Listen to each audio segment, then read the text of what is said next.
So today I'm beginning a new series called Ask an Entrepreneur, where I will be answering all the entrepreneurship questions that you guys have sent me. So stay tuned.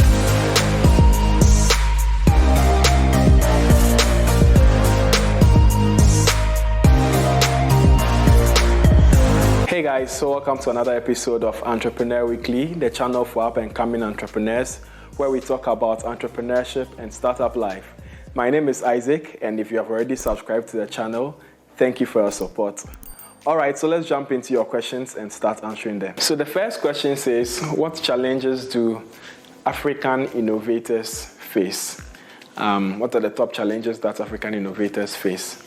I think the first one is funding. It's very, very difficult to raise funding in Africa, especially if all you have is an idea and you haven't built a prototype or you don't really have a lot to show for it yet. It's very difficult to raise funding, even more so in Africa, because I think that our funding systems are so underdeveloped and you have so many brilliant ideas that are chasing very few available funds. So that's the first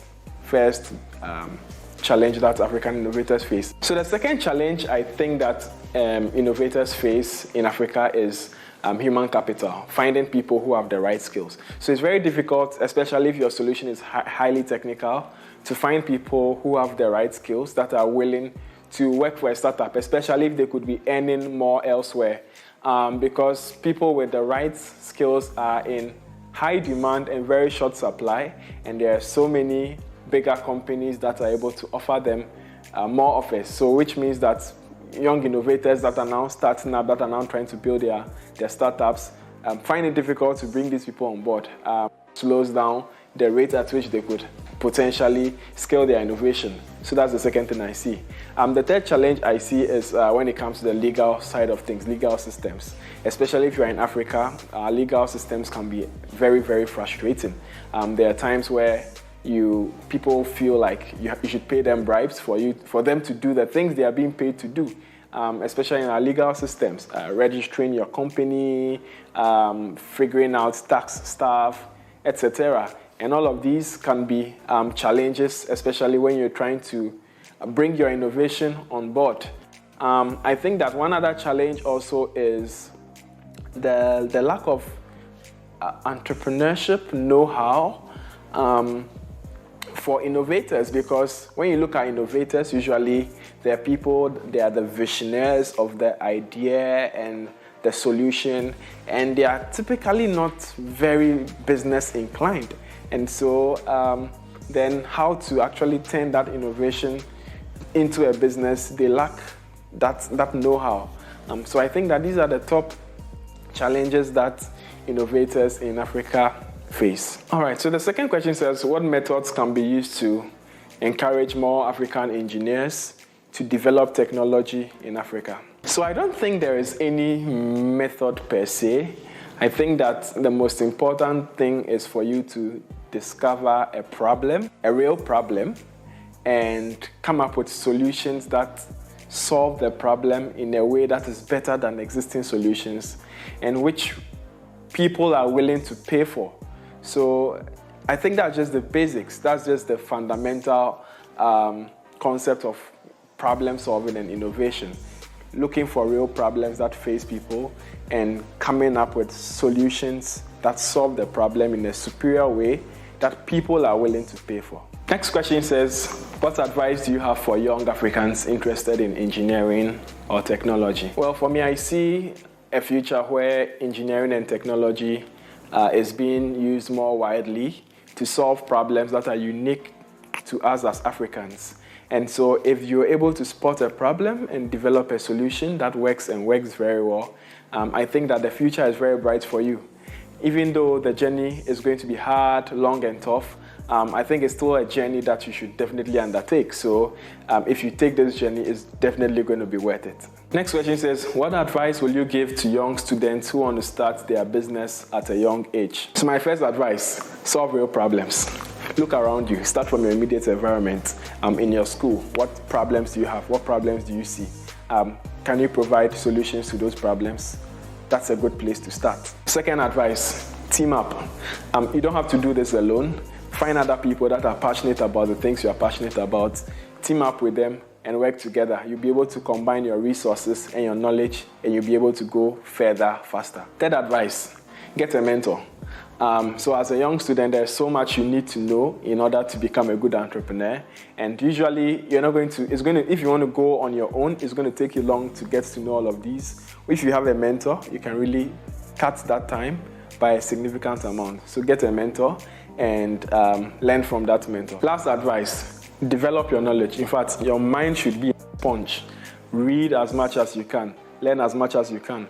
Now everybody has smartphones, take online courses. If you're interested in product development or marketing or sales or accounting, you can find so many free courses on all of these subjects.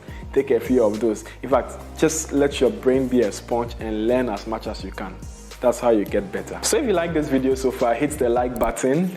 Subscribe if you haven't subscribed already, and turn on the notification bell so that I can continue to make videos like these. Next question says, as a young person, how do you build the courage to take on entrepreneurial risks without knowing whether your product will be successful or not? Deciding to be an entrepreneur means that you need to be comfortable with some level of risk, because when it comes to entrepreneurship and starting a business, there's absolutely no guarantees that whatever you're doing is going to be successful.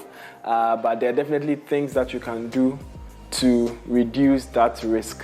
It's important for you to run lean so that when you fail, you would fail fast and cheap. You don't spend too much time and too much money before realizing that what you are working on was not going to work. If you've heard of the Lean Startup, it's a really, really good book that teaches you how to run your business or build your product in a very iterative manner that minimizes risks as well. So check the link in the description to get Lean Startup. Yeah, so the other thing too is that it's important to build a support system. People that are interested in seeing you succeed, who can encourage you and who can keep you going, because it takes a lot of courage to be an entrepreneur, and sometimes the people around us who cheer us on, they are just the people we need to keep going. So the next question is a very, very popular question. It says, how do you raise funding when you are now starting out? In fact, this question is so popular, I did a whole video on it. I've put a link in the description below so you can check it out.